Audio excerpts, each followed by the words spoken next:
About a dozen Onalaska high schoolers took to the streets today to give back to their community. News 8's Pauline Lee joins us now live in the studio to explain why just a few hours of their time can make the world of a difference. Pauline?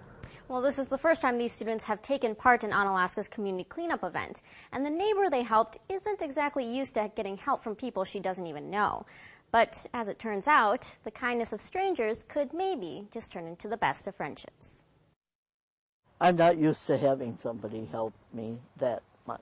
Onalaska resident Jan Cleary has lived in the same house for nearly 60 years. It's where she's always been used to taking care of things, whether it was her husband and kids or taking care of the yard work.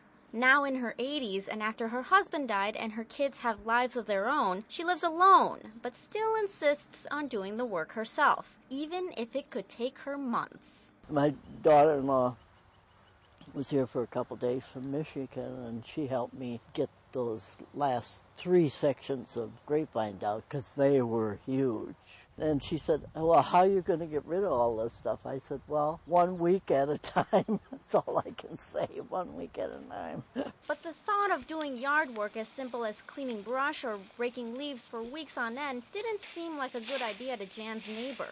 So she signed her up for some help through the Onalaska Community Cleanup. I thought, I can't do that. I can't have a lot of people coming in my yard. I'm not used to having somebody help me. I think he wonders if that's my ladder. That's not my ladder. And today, Onalaska High School junior Stephen Chestnut is spending a few hours of his Saturday to lighten Jan's workload. Something like this, just a simple project where the electrical company, had to cut down some branches, and they were supposed to clean it up, and they didn't.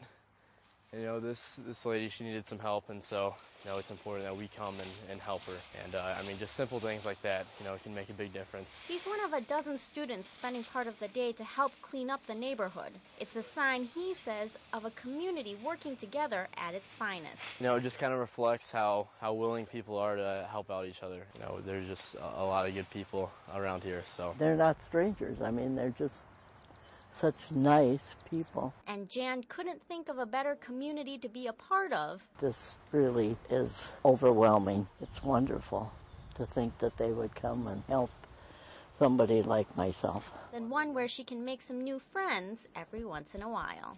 You have a good week. The students were doing the work as part of a new community service program at Onalaska High School. They helped 3 residents in the area with the yard work and cleaned up some area parks as well.